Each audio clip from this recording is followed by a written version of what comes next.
En cuanto a la natalidad, conseguimos dos términos empleados.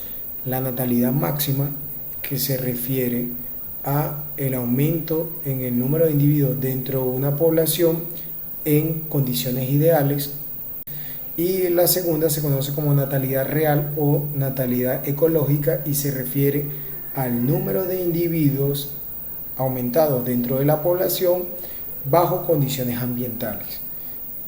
Asimismo, conseguimos dos términos para lo que es tasa de natalidad. Una es la tasa de natalidad bruta y se refiere al número de individuos aumentados dentro de una población entre la unidad de tiempo, y el segundo término se refiere al número de individuos por unidad de tiempo entre una unidad determinada de la población. Si tenemos, por ejemplo, una microalgas como las diatomeas, la tenemos en un estanque y tenemos 50 diatomeas, y luego al cabo de una hora ocurrió un proceso de reproducción y alcanzamos 150 diatomeas, la tasa de natalidad bruta sería entonces de 100 diatomeas por una unidad de tiempo, que sería por una hora.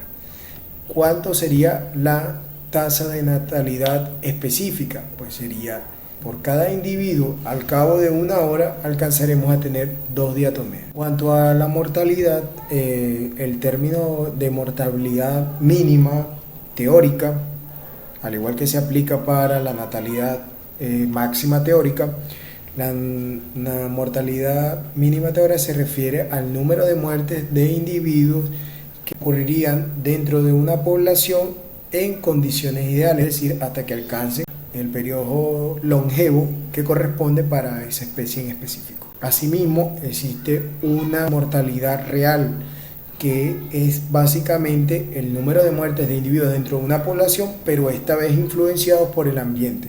Generalmente la longevidad teórica está muy por encima de la longevidad real de los individuos. Simplemente alcanzan una longevidad biológica que siempre está influenciada por el ambiente y que en cierto modo determina el número de muertes de esos individuos dentro de la población. Los ecólogos, más que preocuparse por la natalidad o la mortalidad entre las poblaciones, se preocupan por algo que llaman curva de supervivencia. Como se observa en el gráfico, la curva de supervivencia se comporta de tres formas. En la curva A, el número de individuos disminuye al final de la edad, típica por ejemplo del ser humano. Nosotros a principio no disminuimos nuestra población, sino cuando ya la población se hace longeva, vieja, y comienza el proceso de disminución del número de individuos dentro de la población.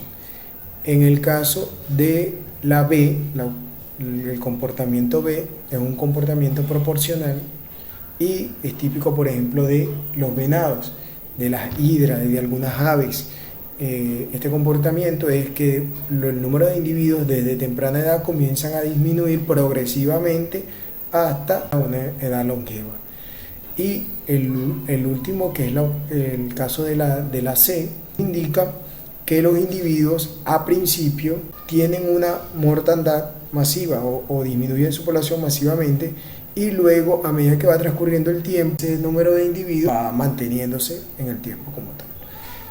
Eso es típico, por ejemplo, de organismos que en su primera etapa de juveniles generalmente requieren de estabilidad. Una vez que se estabilizan, ya la población luego se mantiene. Por ejemplo, las ostras, su reproducción en su primera etapa de vida forman parte del plancton y son larvas de vida libre. Si la ostra no se ancle a un sustrato duro para empezar su crecimiento, en esa edad temprana de las ostras comienza un proceso de muerte en el número de individuos de la población.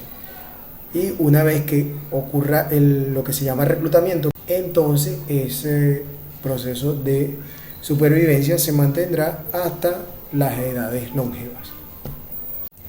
Pues así como se dan estos tres procesos que vimos ahorita: conceptos de población, natalidad y mortalidad. De tarea entonces tienen profundizar cada uno de esos temas de modo de que puedan desarrollar un resumen en su cuaderno y esto le permita de algún modo tener información procesada que puedan utilizar en las posteriores evaluaciones.